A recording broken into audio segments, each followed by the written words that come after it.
Do we all have struggles with prejudice and or ignorance when it comes to this issue? And I mean, part of it's our sinful nature, part of it's the water we swim in or the context we've grown in, things we've been taught, things we've experienced. Just maybe how have you all had to confront in your own hearts prejudice or ignorance? I can jump into that, David. And before I answer that, let me just say it's just I love hearing your stories because I think that's so important in this conversation and making progress as a church is us taking the time to hear each other's stories as it relates to race and ethnicity and culture. It's just so helpful. And I hope that our church members who are watching this, but whoever's watching this, would be encouraged and inspired to have these kind of conversations in their discipleship groups and, with their, for now over Zoom, you know what I mean, during COVID-19, but hopefully one day, over a meal. For me, I definitely have had to confront my own prejudice and bias because my grandfather picked cotton, in Georgia. My grandmother was a part of the Great Migration from the South to the North, and her livelihood initially came from, as a teenage girl, cleaning homes for white people.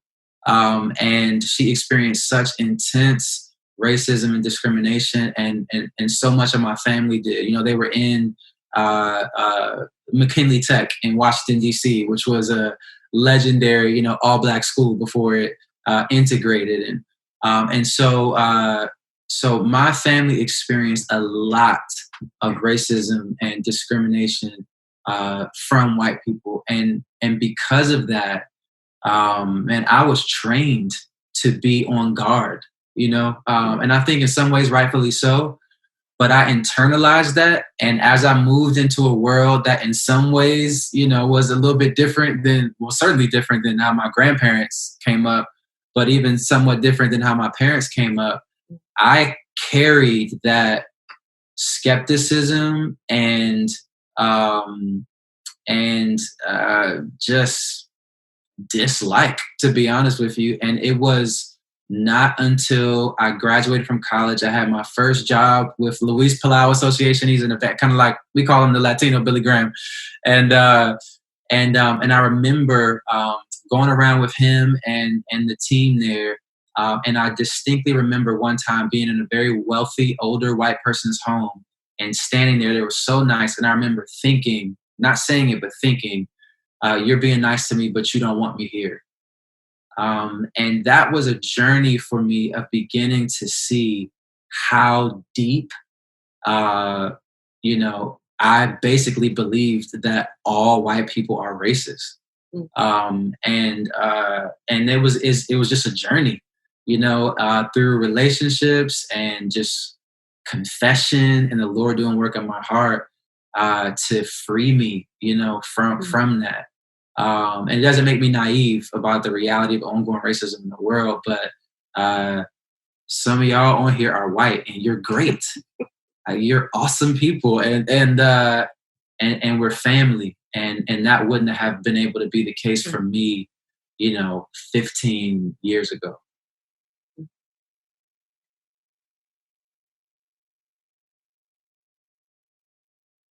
So I just wanna share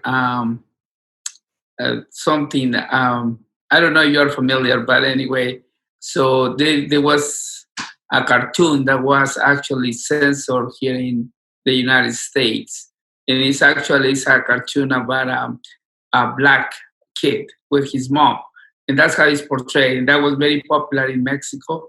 Reading that story, that's how I learned to read. So every week I was excited to read that story. So in my mind, there was not a problem. It was just a mom with a child and other children, And of course, when you read it now after all I'm going to say the trash that has been put in your brain, you read it with different eyes. But at that time, I had no idea about any of these prejudice. But when I came to the United States, I was in Texas, and I went to a school to learn English, and everybody told me, be careful, don't go out of that school, because around there are all black people. They will kill you. They will do this. They will do that. So that's the first time that I had a very strong prejudice, you know. And interestingly, and I guess one way the Lord dealt with me was in my second job. I had all my co-workers, they were black, all of them. And I became very good friends with them. They are the ones that taught me English. So I spent hours and hours with them, and they taught me a lot of things, but not only English, they taught me other things. but it was, that erased all of that, and that has helped me. But I mean, at least I could have had stayed with that experience for all my years, but thank God that didn't happen. But it was very simple to get these feelings and these thoughts and these ideas like out of nowhere. So from nothing to now having the worst thoughts. Yeah, I want to confess my many years of ignorance on the topic of racism as well. I just saw racism as more isolated or disconnected incidents that happens in certain geographic pockets, and it has no direct relevance to my life. And when I saw other Asian American brothers who were so passionate about this issue, I mean, I secretly thought, like, that has nothing to do with me. Like, why don't you just forgive and then just move on? Like, why are you so passionate about this issue? And now I'm starting to see how, like, sick and so, so wrong, so blinded was my thoughts on this issue, and trying to learn and understand better and conversations with other brothers and sisters on this. Yeah, my experience, I moved from California to Northern Virginia, and I changed my job from a private Christian school teacher to a public school. And now having Latino immigrants as my own students, I think this has really opened my eyes to see their incredible pain and their day-to-day struggles. And I'm just so ashamed at my past ignorance towards the Latino race and other races. And I have grown in myself so much more empathy and have been advocating for some of these inequities and prejudice and racism that they're facing right now. And I even hear so many hurtful stories of injustice and racism that some of my Latino students are telling me, who's actually working under Asian American business owners. And this evident racism and hurtful stories between these two minority groups are really heartbreaking for me personally.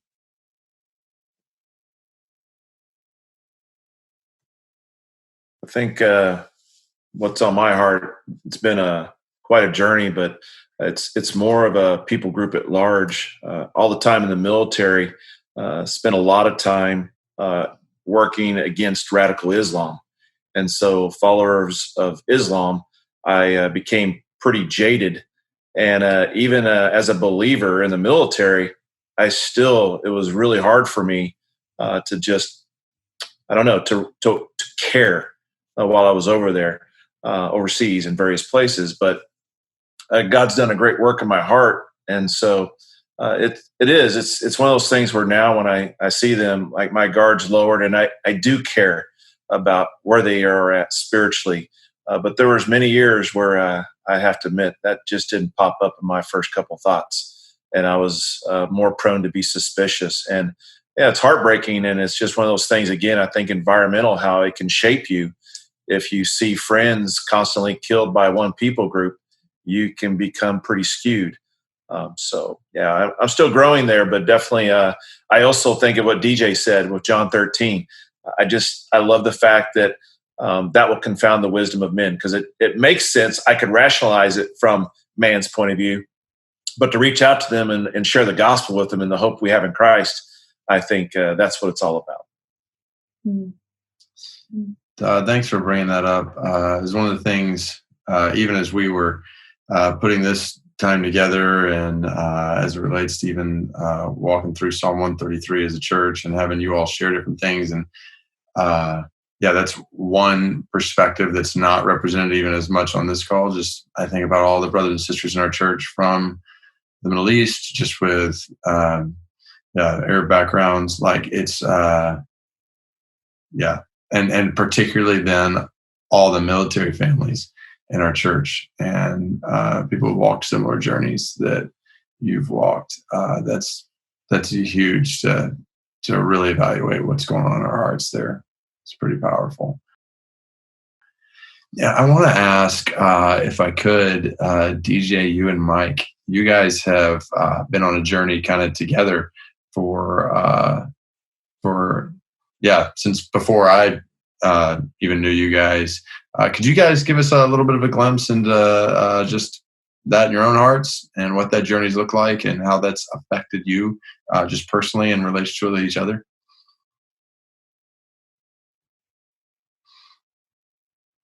DJ, man, you can start it. I'll start it this way. I'm a much better man because of DJ Corky, but you can kind of explain why. Oh, man. You can feel free to praise yourself too.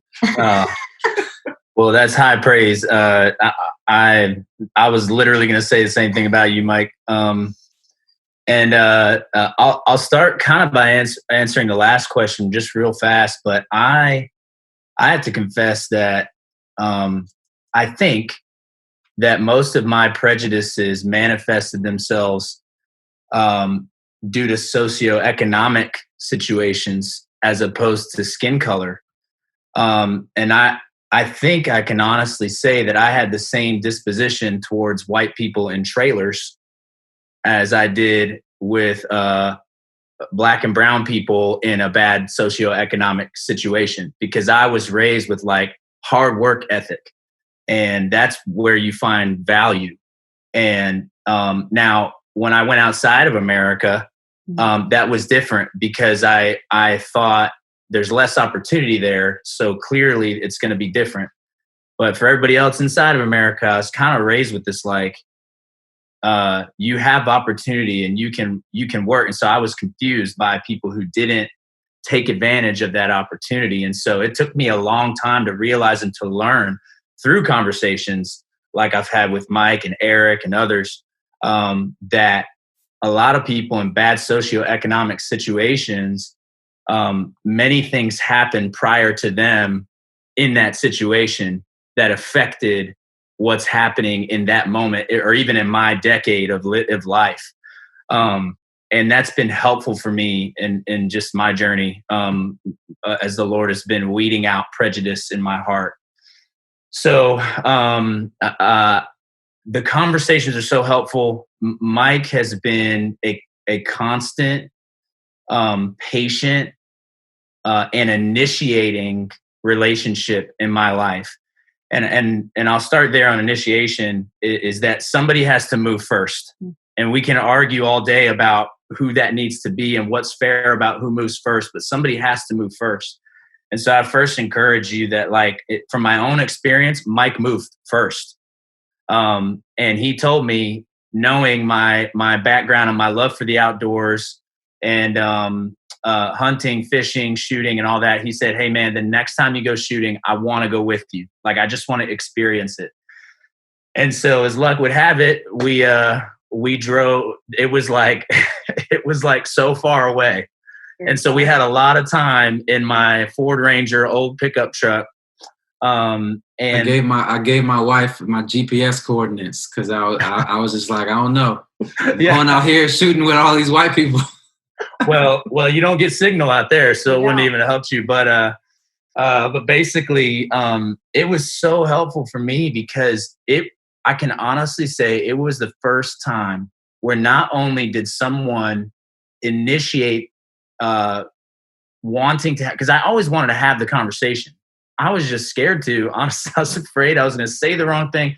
I didn't know if I was going to say the wrong words, if I would destroy relationships or whatever. But I wanted to learn, and and people like Mike and Eric have helped me to feel safe to ask those questions. And it's been life-changing. And so long story short, we had a great several hours drive back and forth. And Mike did a great job shooting. I was really proud. But there was a moment, and Mike, I don't even know if I ever told you this. There was a moment, though, where we were driving there, and I've driven that road so many times, and there's a couple different ways that you can get there. And as we were driving there, I remembered that there's one particular house that flies this giant rebel flag, like a couple miles from where we were going to be shooting.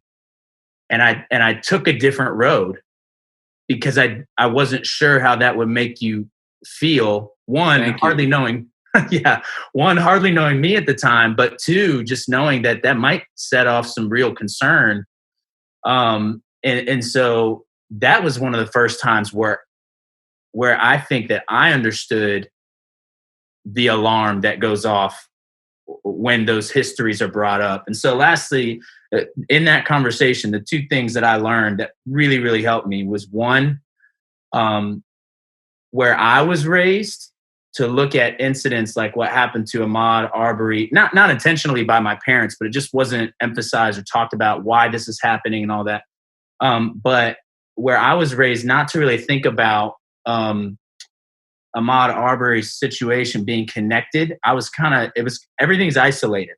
And so you look at the way that I always thought was everything's distinct and isolated, and everything has its own details, its own facts, and you look at it objectively, right? What I realized after talking with you is every single one of these situations is actually tied to decades of pain and history. It's tied to history. And for me, it wasn't. And so that helped me connect the dots on just a lot of emotions that were happening. And then two, another thing that was really helpful as I talked with you is that you rarely ever hear the phrase the white community, but you hear the phrase the African American community all the time. I was raised to think as an individual responsibility, individual everything. And I started to realize that many African Americans are raised with a sense of community. And so just like when a white conservative American sees someone's Second Amendment rights being infringed in Washington State or wherever, there's a community sense of if it happens there, it could happen here. So I need to, and I started to connect the dots of like, wow, race issues is something that the African American community connects on. And if it can happen in South Georgia, it can happen here. And it was just really helpful for me. So I know I talked a lot, but that just a couple high notes.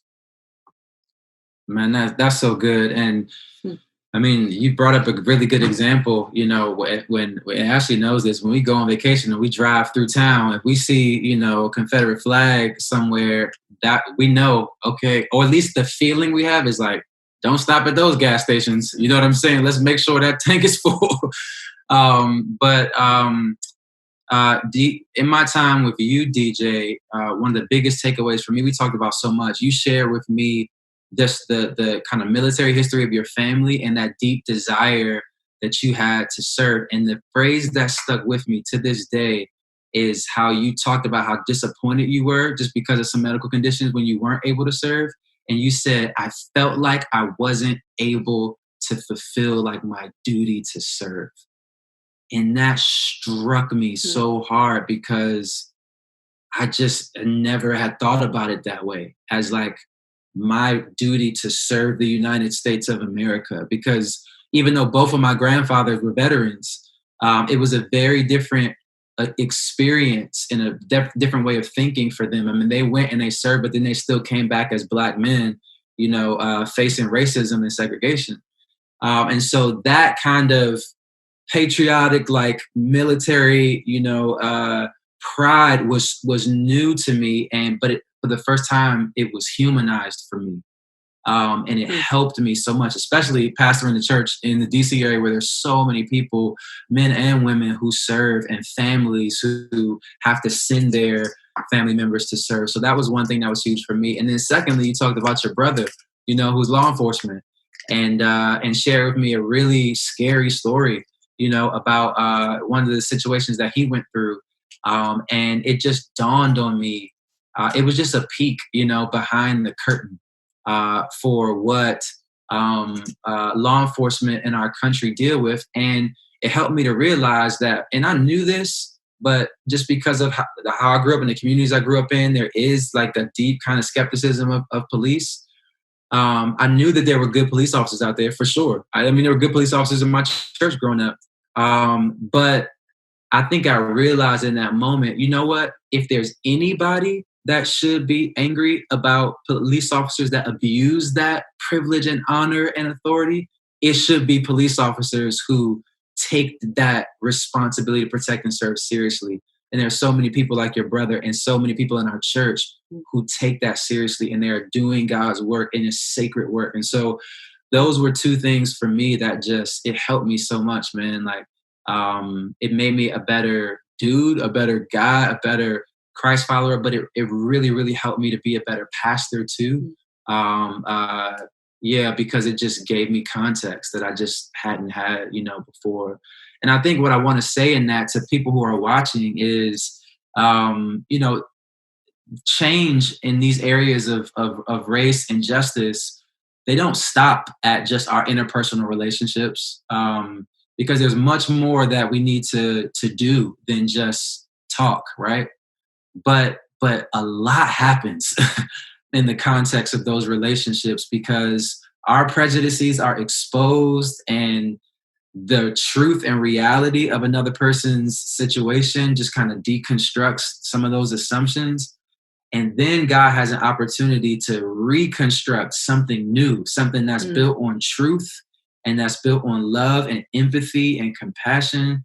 And I think that positions us to then together look out in the world and address some of these issues, in practical ways. And so I'm thankful for you, man. Really, I'm not just saying that, just to get it recorded. But I've told you before, you were a critical instrument in the hands of God to sanctify me, to make me more like Jesus, and to equip me to better engage and lead out, on these issues.